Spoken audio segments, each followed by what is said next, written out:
Hello students, today I am going to take the class on the topic antenatal care.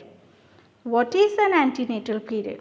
Antenatal period, it is the time from the conception till the starting of the labor.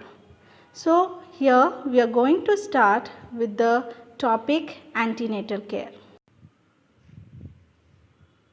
So today we are going to see the topics, that is, what is antenatal care, what all are the objectives, the assessment, history taking and the findings in the obstetrics.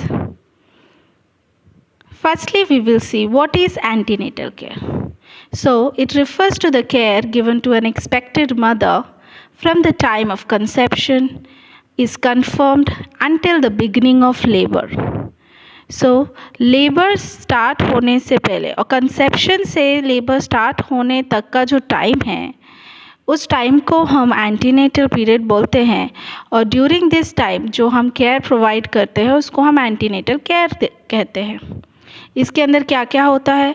We have to monitor about the progress of pregnancy का progress कैसे चल रहा है, कोई complications है तो ये सब हमको मॉनिटर करना होता है. जो प्रेग्नेंट वुमेन हैं उनको अप्रोप्रिएट सपोर्ट प्रोवाइड करना, फैमिली को सपोर्ट प्रोवाइड करना, इंफॉर्मेशन देना regarding the antenatal diet, antenatal exercise, any complications और उनको असिस्ट करना सूटेबल चॉइस के लिए, दैट इज़ कौन से हॉस्पिटल जाना चाहिए, क्या ट्रीटमेंट कराना चाहिए, इसका एडवाइस देना. That all things come in the antenatal care. So this is the antenatal care. Next is the objectives of antenatal care. The first objective is to promote and protect and maintain the health of the mother during pregnancy. The first and the foremost objective of antenatal care is to promote, protect and maintain the health of the mother during the pregnancy. पूरे pregnancy के दौरान mother का care करना, उनको protect करना, किसी प्रकार की बीमारी ना हो ये देखना, अगर है तो उसका प्रॉपर टाइम पे ट्रीटमेंट करना, ये सब हमारा सबसे पहला ऑब्जेक्टिव है. सेकेंड ऑब्जेक्टिव है detect the high risk pregnancy and give the mother a special attention. तो जो हाई रिस्क मदर्स हैं, हाई रिस्क प्रेगनेंसीज क्या होता है? The pregnancy that is associated with any sort of disease where it compromise the health of the mother as well as of the fetus. That means जो भी pregnancy के time पर किसी प्रकार की बीमारी का होना जिसके वजह से बच्चे को या फिर माता को, दोनों में किसी को या दोनों को ही किसी प्रकार का नुकसान होने की संभावना हो, तो उस कंडीशंस को हम हाई रिस्क प्रेगनेंसी कहते हैं. For example pregnancy induced hypertension. During pregnancy अगर मदर को blood pressure, high blood pressure है, डायबिटीज़ मेलाइटिस है, तो ये सारे कंडीशन आते हैं हाई रिस्क प्रेगनेंसी में. उसके अलावा भी बहुत सारे कंडीशन होते हैं. तो हमें ये देखना है कि हाई रिस्क प्रेगनेंसी में अगर मदर आती है तो उसे हमें स्पेशल अटेंशन देना है. Foresee complications and take preventive measures. पहले से ही कॉम्प्लिकेशंस को डिटेक्ट करना है और प्रिवेंटिव मेजर्स लेने हैं. इसके लिए ही एंटीनेटल एग्जामिनेशंस होते हैं, रेगुलर चेकअप्स होता है, ताकि हम पहले से ही डिटेक्ट कर सकें कि किसी प्रकार की कोई कॉम्प्लिकेशन तो नहीं है. और आजकल हर प्रकार की टेक्नोलॉजीज़ हो गए हैं, न्यूअर मोडालिटीज़ आए हैं, जिससे हम पहले से ही पता कर सकते हैं कि मदर को किसी प्रकार का कॉम्प्लिकेशंस है, जिसे हम USG करते हैं. 16 वीक में कंप्लीट स्कैनिंग होती है, उसके अंदर कोई भी प्रकार का फीटल एनॉमलीज़ हैं तो वो हम पता कर सकते हैं पहले से. That we have to see. Remove anxiety and fear associated with the pregnancy. So जो मदर होती है उनको ऑब्वियसली एग्जाइटी रहती है एंड फियर, कैसे डिलीवरी होगा, जो सिकनेस होता है, माइनर डिसऑर्डर्स होते हैं, उसके वजह से भी बहुत सारे प्रॉब्लम होते हैं. तो उनको नहीं पता होता है कि क्या करना चाहिए क्या नहीं करना चाहिए, अलग अलग लोग अलग अलग एडवाइस करते हैं। तो एज अ नर्स हमको ये देखना है कि हमें उनकी जो एंग्जाइटी उनको बातें करनी, उनसे पूछना है क्या तकलीफ़ है, और उनका कोई भी प्रकार का एंग्जाइटी या फियर है related to pregnancy, related to labour, specially related to labour. और जो प्राइमरी मदर होते हैं उनको बहुत सारे डाउट होते हैं, कैसा लेबर टाइम पर पेन होता है तो क्या करना चाहिए, नॉर्मल डिलीवरी सही होती है या फिर सिजेरियन सही होता है।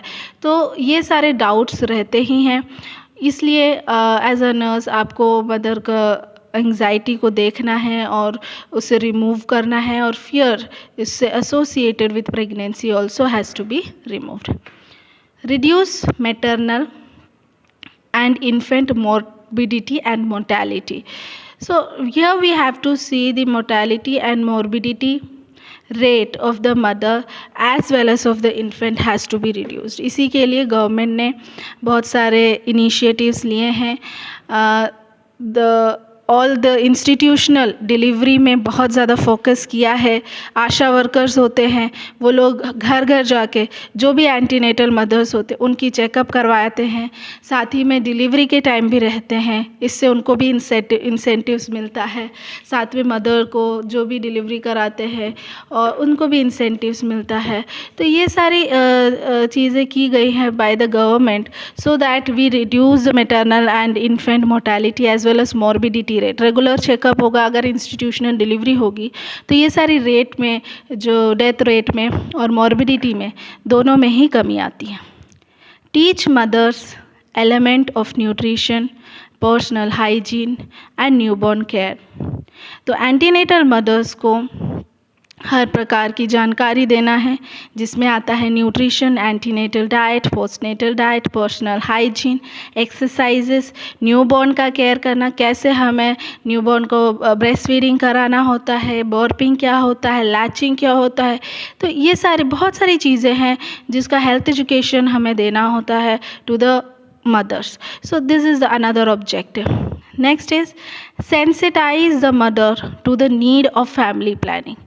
Now this is the also one of the most important objective of antenatal care. So if you see a mother who is multipara, that is she is have given birth to more than 5 children, so we have to recommend the mother for the family planning. We have to give the health education regarding the family planning, the temporary method, the permanent methods. Okay, all the antenatal mothers, whether they are having 2 children, 3 children, you have to give the family planning advice to the mothers.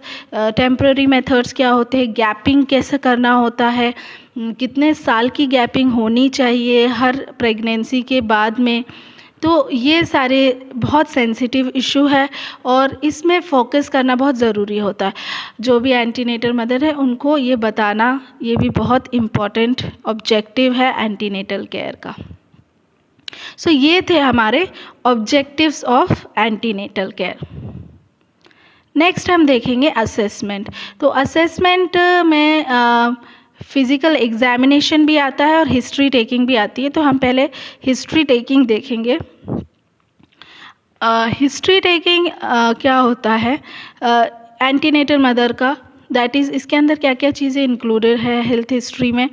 Identification information has to be there, that is what is the age, name, गाँव कहाँ के हैं, मतलब the place, okay, then date of conception and all the identification information.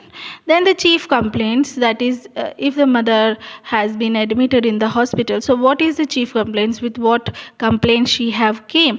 Then the family history, it is also important.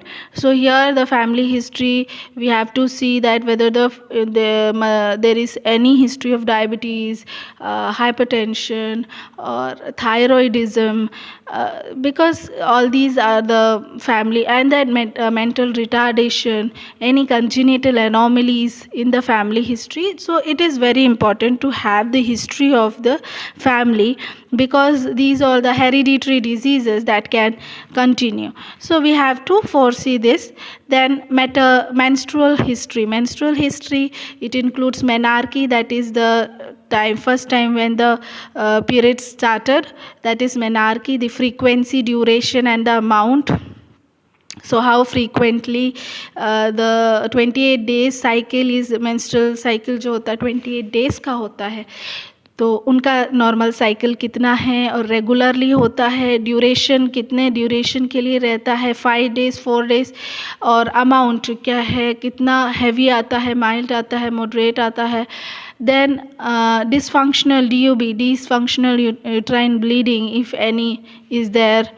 Premenstrual spotting, अगर premenstrual spotting का भी problem है, because if she is having a premenstrual spotting that means कि उनको कमी है progesterone की, इस वजह से प्रीमेंस्ट्रुअल स्पॉटिंग होती है.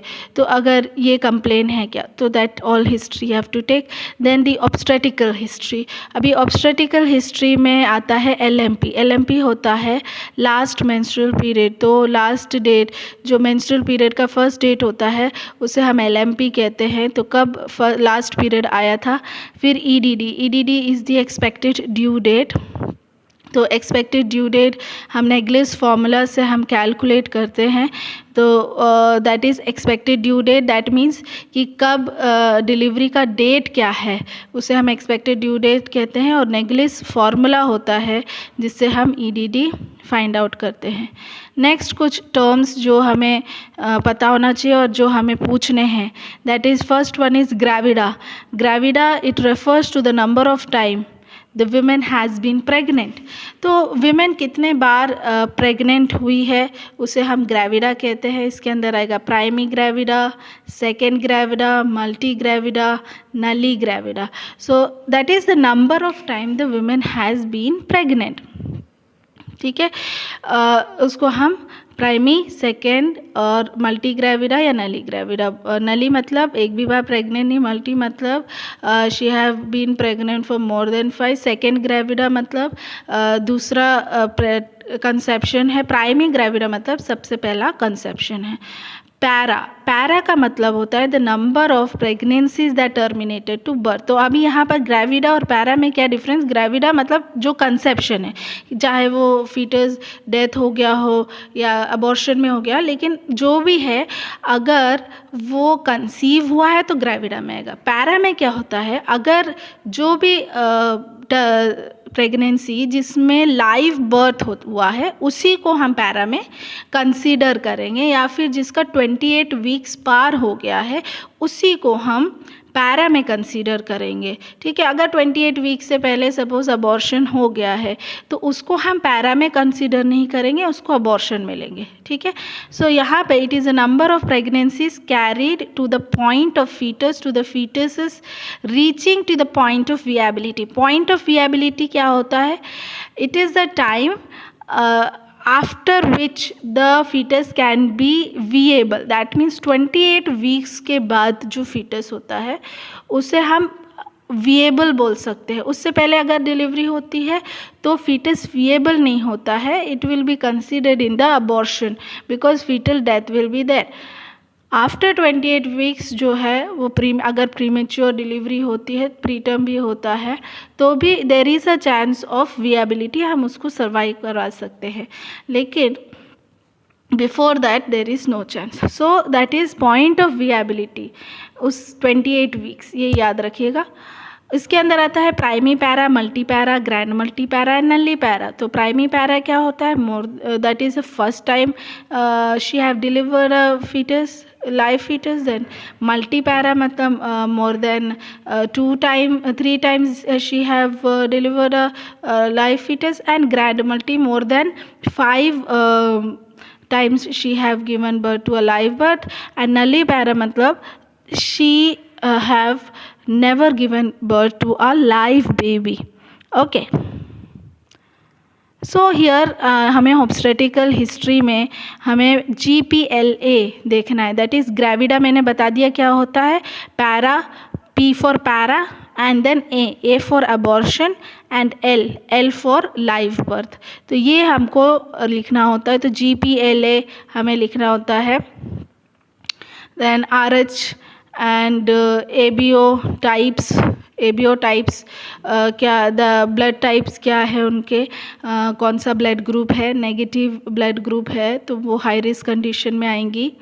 RH इनकम्पैटिबिलिटी होने के चांसेस होते हैं। Then weeks of gestation, previous pregnancy delivery के क्या हिस्ट्री है उसमें आता है वीक ऑफ जेस्टेशन। जो पहले की डिलीवरी हुई है उनमें कितना जेस्टेशन में हुआ है, लेंथ ऑफ लेबर का टाइम कितना रहा, टाइप ऑफ डिलीवरी क्या थी, नॉर्मल थी या सिजेरियन सेशन था, any obstetrical medical problem during the last pregnancy की बात हो रही है। तो जो पहले की प्रेगनेंसी है उसमें किसी प्रकार का ऑब्स्टेटिकल या मेडिकल प्रॉब्लम्स आए थे, न्यूबॉर्न का क्या कंडीशन रहा है एट बर्थ। तो ये होता है ऑब्स्टेटिक हिस्ट्री। प्रेजेंट प्रेगनेंसी में हमें क्या क्या चीज़ें हमको नोट डाउन करनी है। We have to detect the complications and discomfort, any complications about the pregnancy. तो चलिए मैं आपको एक एग्जांपल दे देती हूँ। नेग्लिस फार्मूला को हमें कैसे कैलकुलेट करना है। तो EDD हमें कैलकुलेट करना है होता है, that is expected due date. उसके लिए हमको चाहिए LMP, that is last menstrual period. तो suppose the last menstrual period is 12 to 2020. So you have to apply the Neglis formula. So you can plus 7 days, 7 days को आपको plus करना है। और यहाँ पर आप मंथ में या तो 9 मंथ आप प्लस कर लें या फिर माइनस कर लें 3 मंथ। ओके, मतलब 2nd मंथ से आपको माइनस करना है, पीछे जाना है, दैट इज़ 3 मंथ पीछे जाना है, या तो आप 9 मंथ आप ऐड कर लें। तो अगर हम ऐसे कैलकुलेट करते हैं तो EDD आता है 9/11/2020। तो अब मैं एक और चीज़ आपको बता देती हूँ, दैट इज़ GPLA। तो GPLA क्या होता है, gravida, para, live and abortion. तो ये हमको हिस्ट्री में लिखना होता है। तो G is for gravida. So you can see this one example is there that I have given, first one. So here it is G for gravida, that means इसका मतलब है 2 बार two times she have conceived. Para means 1 was the para जिससे live birth हुआ है, एक जो है वो अबॉर्शन हुआ है, और दैट इज़ एक जो पैरा था वो लाइव बर्थ हुआ था। तो ये हमको कंक्लूजन एक बार में ही बता देता है कि what is the obstetrical history.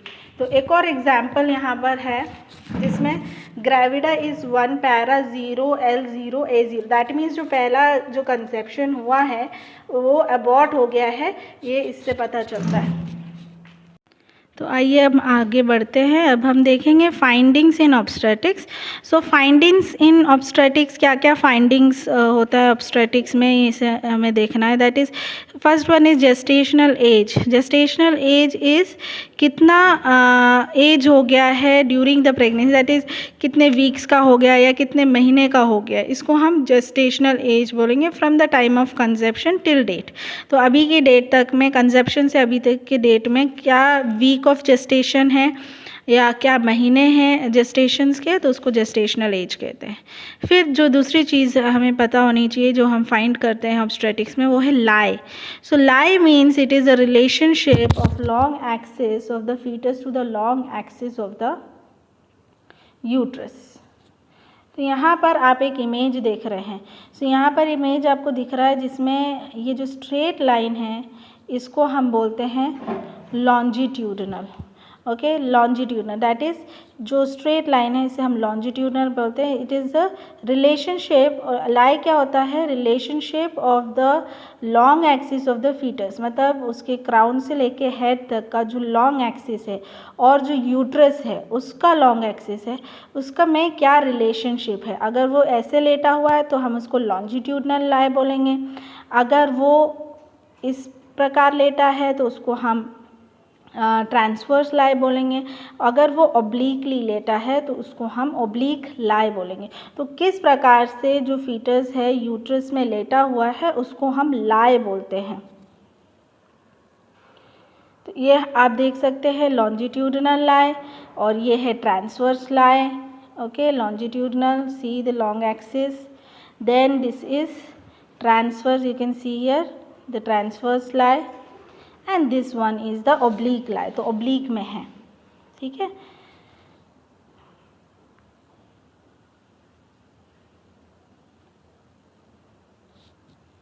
अभी नेक्स्ट है प्रेजेंटेशन. प्रेजेंटेशन क्या होता है? It refers to the part of fetus which lies at the pelvic brim or in the lower part of fetus. तो जो lower part of uterus में कौन सा part आता है उसको हम प्रेजेंटेशन बोलते हैं. ठीक है. तो यहाँ पर मेनली केफेलिक प्रेजेंटेशन, ब्रीच और शोल्डर प्रेजेंटेशन होता है. केफेलिक का मतलब होता है हेड. तो अगर हेड आ रहा है नीचे that means it is cephalic presentation. इसमें भी डिवाइड किया है vertex, sinciput, brow, face presentation. तो ये आप देख सकते हैं वर्टेक्स. ये फीटल हेड हम पढ़ चुके हैं. तो यहाँ पर हमें पता है वर्टेक्स पोजीशन, ये जो पोजीशन है इसको हम वर्टेक्स बोल रहे हैं. अगर फेस आता है तो फेस प्रेजेंटेशन, अगर ब्रो आता है तो ब्रो प्रेजेंटेशन, अगर सिंसिपुट आता है तो सिंसिपुट प्रेजेंटेशन. ब्रीच प्रेजेंटेशन क्या होता है? जहाँ पर ये आप नीचे देख रहे हैं ये ब्रीच प्रेजेंटेशन है, जहाँ पर आप देख सकते हैं फीटस का जो बटेक्स है वो नीचे आ रहा है, तो उसको हम ब्रीच प्रेजेंटेशन बोलते हैं. देर इज़ फ्रैंक ब्रीच, आप देख सकते हैं पैर ऊपर है, इसको हम फ्रैंक ब्रीच बोलते हैं. कंप्लीट ब्रीच, जहाँ पर आप देख सकते हैं फीटस पूरी तरह से फ्लेक्स्ड है, उसको हम कंप्लीट ब्रीच बोलते हैं. और इनकम्प्लीट ब्रीच आप देख रहे हैं यहाँ पर जो फुट है वो नीचे आ रहा है, तो इसको हम फुटलिंग ब्रीच भी बोलते हैं. This is the different types. Then you can see shoulder. Shoulder presentation आप ये देख सकते हैं, ये ट्रांसवर्स लाई है फीटस का और जो नीचे पेल्विक ब्रिम में आ रहा है वो है शोल्डर, तो इसको हम बोलेंगे शोल्डर प्रेजेंटेशन. नेक्स्ट होता है attitude. So attitude it is the relationship of fetal head and limb to the trunk. मतलब फीटस के हेड का क्या रिलेशनशिप है उसके trunk. Trunk is this portion and उसका जो लिम्स है, limbs are this hands and legs. So इसके बीच में क्या रिलेशनशिप है? तो ये जो सबसे पहला इमेज ए देख सकते हो, ये क्या है बेबी? आप देख रहे हैं कंप्लीटली फ्लेक्स्ड है. ठीक है, हेड भी फ्लेक्स्ड है, लेग्स फ्लेक्स्ड है, तो this is complete flexion. Second आप देख सकते हैं डी फ्लेक्स्ड, जहाँ पर हेड जो है वो फ्लेक्स्ड नहीं है, डी फ्लेक्स्ड है. और ये आप देख सकते हैं एक्सटेंशन, और ये एक्सटेंशन है जहाँ पर जो हेड है थोड़ा एक्सटेंड हो गया, और ये कंप्लीट डी में जो है आप कंप्लीट एक्सटेंशन देख सकते हैं. तो इस कंडीशन में जो प्रेजेंटेशन होता है वो फेस प्रेजेंटेशन आता है. ठीक है. सो एटीट्यूड क्या होता है? Relationship of fetal head. Fetal head का रिलेशनशिप उसके बॉडी, उसके ट्रंक और उसके जो लिम्स है उसके साथ क्या है. ठीक है. तो इसके अंदर आएगा complete flexion, deflexion and extension. Next finding जो हमको देखनी होती है denominator. Denominator it is the name or part of presentation that is used when referring to the foetal position. तो जो पोजीशन फीटल पोजीशन बताने के लिए हमें कौन सा पार्ट दिखाना होता है, तो पोजीशन भी एक पोर्शन है, वो मैं नेक्स्ट स्लाइड में बताऊंगी आपको. तो अगर जैसे हेड है नीचे, तो अगर हेड है, फीटल हेड नीचे है, तो ऑक्सीपुट प्रेजेंटेशन होता है, जहाँ पर ऑक्सीपुट से हम पोजीशन बताएंगे. अगर बटेक्स है नीचे, है ना, ब्रीच प्रेजेंटेशन है, तो जो पार्ट है उसको सैक्रम बोलते हैं. सैक्रम से हम बताएंगे कि फीटस के सैक्रम से बताएंगे कि उसका पोजीशन क्या है. मेंटम, अगर फेस प्रेजेंटेशन है तो फीटस का जो फेस में जो मेंटम है उससे हम बताएंगे कि फीटल पोजीशन क्या है. एक्रोमियन प्रोसेस, जो अगर शोल्डर प्रेजेंटेशन है तो एक्रोमियन प्रोसेस है. ठीक है. तो ये डिनोमिनेटर होते हैं जिससे हम पोजीशन बताते हैं फीटस का. नेक्स्ट पोजीशन क्या होता है? तो पोजीशन क्या होता है? It is the arbitrarily chosen point of the foetus for each presentation in relation to the left or right of mother's pelvis, or it is a relationship of denominator of fetus to the 6th point of maternal pelvis. या हम एक चीज़ बोल सकते हैं, it is a relationship of denominator. तो denominator हमने पढ़ा जिससे हम पोजीशन बनाते हैं, जैसे अभी ये दिख रहा है आपको, ये इमेज में जो प्रेजेंटेशन है वो है केफेलिक, हेड है नीचे, तो डिनोमिनेटर केफेलिक के लिए होगा ऑक्सीपुट। अब ये ऑक्सीपुट से हम बताएंगे कि फीटस किस पोजीशन में है पेल्विस के अंदर, राइट साइड में है लेफ्ट साइड में, ठीक है। तो यहाँ पर आप देख सकते हैं होता है, अगर ये पेल्विस आपको दिखाई दे रहा है, ये पेल्विस है, इसका एंटीरियर पोर्शन मतलब आगे का, और ये है पोस्टीरियर पोर्शन है, ये लेफ्ट और राइट वाला पोर्शन है। तो अभी यहाँ पर देखेंगे, अगर फीटस यहाँ पर है, ये है राइट ऑक्सीपिटो एंटीरियर पोजीशन, जो यहाँ पर आप देखें ROA हम लिखेंगे, राइट ऑक्सीपिटो मतलब ये एंटीरियर साइड में है ऑक्सीपुट, और राइट साइड में है ना, राइट साइड में है और एंटीरियर, तो राइट ऑक्सीपिटो एंटीरियर। अब ये देखिए यहाँ पर लेफ्ट साइड में है फीटस, उसका ऑक्सीपुट कहाँ पर है, आगे की तरफ है, तो एंटीरियर, तो लेफ्ट ऑक्सीपिटर एंटीरियर LOA। अब यहाँ देखिए, यहाँ पर जो फीटस फीटस का हेड है आपको ट्रांसवर्स में दिखाई देगा, ठीक है, ट्रांसवर्स है। तो यहाँ पर ऑक्सीपुट जो है ट्रांसवर्स में, तो इसको हम बोलेंगे लेफ्ट ऑक्सीपिटो ट्रांसवर्स। अभी ये देखिए जो पीछे के साइड है, यहाँ पर लेफ्ट ऑक्सीपिटो पोस्टीरियर, अभी पीछे साइड में जो है ऑक्सीपुट है फीटस का, और लेफ्ट साइड में तो लेफ्ट ऑक्सीपिटो पोस्टीरियर। अभी ये राइट साइड में है फीटस, और राइट साइड में उसका ऑक्सीपिटो है, लेकिन पोस्टीरियर साइड पीछे साइड में, तो इसलिए राइट ऑक्सीपिटो पोस्टीरियर। अब ये ट्रांसवर्स राइट साइड में है, लेकिन ये ट्रांसवर्स में उसका ऑक्सीपुट है, तो इसको हम राइट ऑक्सीपिटो ट्रांसवर्स बोलते हैं। तो ये 6 पोजीशंस होते हैं।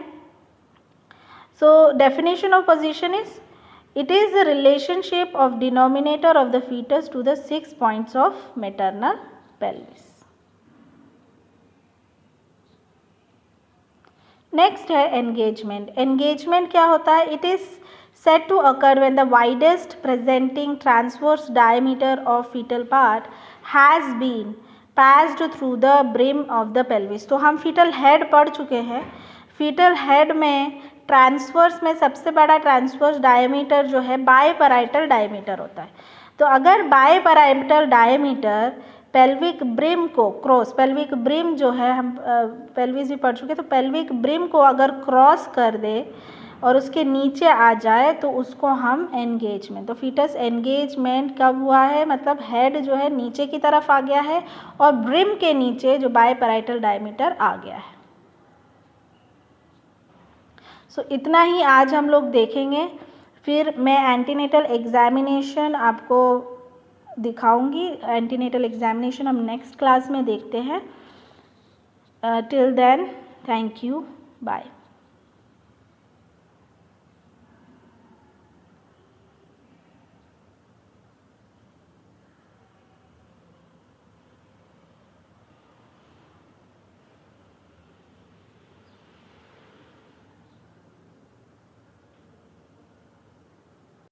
तो आइए अब आगे बढ़ते हैं। अब हम देखेंगे findings in obstetrics. So findings in obstetrics, क्या क्या फाइंडिंग्स होता है ऑब्स्टेट्रिक्स में, इसे हमें देखना है। That is first one is gestational age. Gestational age is कितना एज हो गया है during the pregnancy, that is कितने वीक्स का हो गया या कितने महीने का हो गया, इसको हम जेस्टेशनल एज बोलेंगे from the time of conception till date. तो अभी की डेट तक में, कंसेप्शन से अभी तक के डेट में क्या वीक ऑफ जेस्टेशन है या क्या महीने हैं जेस्टेशंस के, तो उसको जेस्टेशनल एज कहते हैं। फिर जो दूसरी चीज़ हमें पता होनी चाहिए जो हम फाइंड करते हैं ऑब्स्टेट्रिक्स में, वो है lie. So lie means it is a relationship of long axis of the foetus to the long axis of the uterus. तो यहाँ पर आप एक इमेज देख रहे हैं। सो यहाँ पर इमेज आपको दिख रहा है जिसमें ये जो स्ट्रेट लाइन है इसको हम बोलते हैं longitudinal. Okay, longitudinal, that is जो स्ट्रेट लाइन है इसे हम लॉन्जिट्यूडनल बोलते हैं। It is the relationship, lie क्या होता है, relationship of the long axis of the fetus, मतलब उसके क्राउन से लेके हेड तक का जो लॉन्ग एक्सिस है और जो यूट्रस है उसका लॉन्ग एक्सिस है, उसका में क्या रिलेशनशिप है। अगर वो ऐसे लेटा हुआ है तो हम उसको लॉन्जिट्यूडनल लाई बोलेंगे, अगर वो इस प्रकार लेटा है तो उसको हम ट्रांसवर्स लाई बोलेंगे। अगर वो ऑब्लिकली लेटा है तो उसको हम ऑब्लिक लाई बोलेंगे। तो किस प्रकार से जो फीटस है यूट्रस में लेटा हुआ है उसको हम लाई बोलते हैं। तो ये आप देख सकते हैं लॉन्जिट्यूडनल लाई और ये है transverse lie. Okay, longitudinal, see the long axis, then this is transverse, you can see here the transverse lie and this one is the oblique lie, तो ऑब्लिक में है। ठीक है,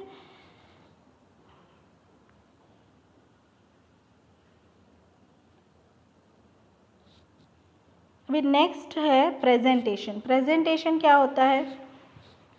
It refers to the part of fetus which lies at the pelvic brim or in the lower part of uterus। तो जो lower part of uterus में कौन सा part आता है उसको हम प्रेजेंटेशन बोलते हैं। ठीक है, तो यहाँ पर मेनली केफेलिक प्रेजेंटेशन, ब्रीच और शोल्डर प्रेजेंटेशन होता है। केफेलिक का मतलब होता है हेड, तो अगर हेड आ रहा है नीचे that means it is cephalic presentation. इसमें भी डिवाइड किया है vertex, sinciput, brow, face presentation. तो ये आप देख सकते हैं वर्टेक्स, ये फीटल हेड हम पढ़ चुके हैं। तो यहाँ पर हमें पता है वर्टेक्स पोजीशन, ये जो पोजीशन है इसको हम वर्टेक्स बोल रहे हैं। अगर फेस आता है तो फेस प्रेजेंटेशन, अगर ब्रो आता है तो ब्रो प्रेजेंटेशन, अगर सिंसिपुट आता है तो सिंसिपुट presentation.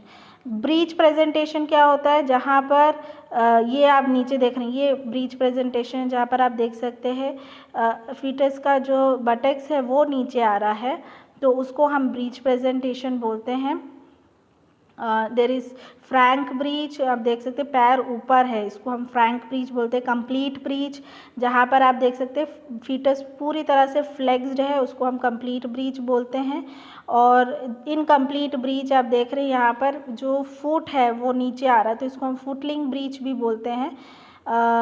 This is the different types. Then you can see shoulder. Shoulder presentation आप ये देख सकते हैं, ये ट्रांसवर्स लाई है फीटस का और जो नीचे पेल्विक ब्रिम में आ रहा है वो है शोल्डर, तो इसको हम बोलेंगे शोल्डर प्रेजेंटेशन। नेक्स्ट होता है attitude. So attitude it is the relationship of fetal head and limb to the trunk. मतलब फीटस के हेड का क्या रिलेशनशिप है उसके trunk, trunk is this portion, and उसका जो लिम्स है, limbs are this hands and legs, so इसके बीच में क्या रिलेशनशिप है। तो ये जो सबसे पहला इमेज ए देख सकते हो, ये क्या है बेबी, आप देख रहे हैं कंप्लीटली फ्लेक्स्ड है। ठीक है, हेड भी फ्लेक्स्ड है, लेग्स फ्लेक्स्ड है, तो this is complete flexion. Second आप देख सकते हैं डी फ्लेक्स्ड, जहाँ पर हेड जो है वो फ्लेक्स्ड नहीं है, डी फ्लेक्स्ड है। और ये आप देख सकते हैं एक्सटेंशन, और ये एक्सटेंशन है जहाँ पर जो हेड है थोड़ा एक्सटेंड हो गया, और ये कंप्लीट डी में जो है आप कंप्लीट एक्सटेंशन देख सकते हैं। तो इस कंडीशन में जो प्रेजेंटेशन होता है वो फेस प्रेजेंटेशन आता है। ठीक है, सो एटीट्यूड क्या होता है? Relationship of fetal head, fetal head का रिलेशनशिप उसके बॉडी, उसके ट्रंक और उसके जो लिम्स है उसके साथ क्या है। ठीक है, तो इसके अंदर आएगा complete flexion, deflexion and extension. Next finding जो हमको देखनी होती है denominator. Denominator it is the name or part of presentation that is used when referring to the foetal position. तो जो पोजीशन फीटल पोजीशन बताने के लिए हमें कौन सा पार्ट दिखाना होता है, तो पोजीशन भी एक पोर्शन है, वो मैं नेक्स्ट स्लाइड में बताऊंगी आपको। तो अगर जैसे हेड है नीचे, तो अगर हेड है, फीटल हेड नीचे है, तो ऑक्सीपुट प्रेजेंटेशन होता है, जहाँ पर ऑक्सीपुट से हम पोजीशन बताएंगे। अगर बटैक्स है नीचे, है ना, ब्रीच प्रेजेंटेशन है, तो जो पार्ट है उसको सैक्रम बोलते हैं, सैक्रम से हम बताएंगे कि फीटस के सैक्रम से बताएंगे कि उसका पोजीशन क्या है। मेंटम, अगर फेस प्रेजेंटेशन है तो फीटस का जो फेस में जो मेंटम है उससे हम बताएंगे कि फीटल पोजीशन क्या है। एक्रोमियन प्रोसेस, जो अगर शोल्डर प्रेजेंटेशन है तो एक्रोमियन प्रोसेस है। ठीक है, तो ये डिनोमिनेटर होते हैं जिससे हम पोजीशन बताते हैं फीटस का। नेक्स्ट पोजीशन क्या होता है? तो पोजीशन क्या होता है? It is the arbitrarily chosen point of the foetus for each presentation in relation to the left or right of mother's pelvis, or it is a relationship of denominator of fetus to the 6th point of maternal pelvis. या हम एक चीज़ बोल सकते हैं, it is a relationship of denominator. तो denominator हमने पढ़ा जिससे हम पोजीशन बनाते हैं, जैसे अभी ये दिख रहा है आपको, ये इमेज में जो प्रेजेंटेशन है वो है केफेलिक, हेड है नीचे, तो डिनोमिनेटर केफेलिक के लिए होगा ऑक्सीपुट। अब ये ऑक्सीपुट से हम बताएंगे कि फीटस किस पोजीशन में है पेल्विस के अंदर, राइट साइड में है लेफ्ट साइड में, ठीक है। तो यहाँ पर आप देख सकते हैं होता है, अगर ये पेल्विस आपको दिखाई दे रहा है, ये पेल्विस है, इसका एंटीरियर पोर्शन मतलब आगे का, और ये है पोस्टीरियर पोर्शन है, ये लेफ्ट और राइट वाला पोर्शन है।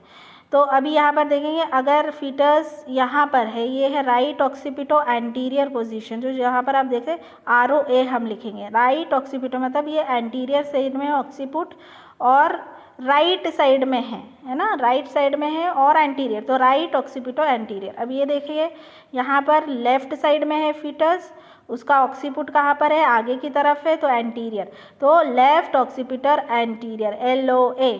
अब यहाँ देखिए, यहाँ पर जो फीटस फीटस का हेड है आपको ट्रांसवर्स में दिखाई देगा, ठीक है, ट्रांसवर्स है, तो यहाँ पर ऑक्सीपुट जो है ट्रांसवर्स में, तो इसको हम बोलेंगे लेफ्ट ऑक्सीपिटो ट्रांसवर्स। अभी ये देखिए जो पीछे के साइड है, यहाँ पर लेफ्ट ऑक्सीपिटो पोस्टीरियर, अभी पीछे साइड में जो है ऑक्सीपुट है फीटस का, और लेफ्ट साइड में तो लेफ्ट ऑक्सीपिटो पोस्टीरियर। अब ये राइट साइड में है फीटस और राइट साइड में उसका ऑक्सीपिटो है, लेकिन पोस्टीरियर साइड पीछे साइड में, तो इसलिए राइट ऑक्सीपिटो पोस्टीरियर। अब ये ट्रांसवर्स राइट साइड में है, लेकिन ये ट्रांसवर्स में उसका ऑक्सीपुट है, तो इसको हम राइट ऑक्सीपिटो ट्रांसवर्स बोलते हैं। तो ये 6 पोजीशंस होते हैं। So definition of position is, it is the relationship of denominator of the fetus to the 6 points of maternal pelvis. Next है एंगेजमेंट। एंगेजमेंट क्या होता है, it is said to occur when the widest presenting transverse diameter of fetal part has been passed through the brim of the pelvis। तो हम fetal head पढ़ चुके हैं, fetal head में ट्रांसवर्स में सबसे बड़ा ट्रांसवर्स डायमीटर जो है बायपैराइटल डायमीटर होता है।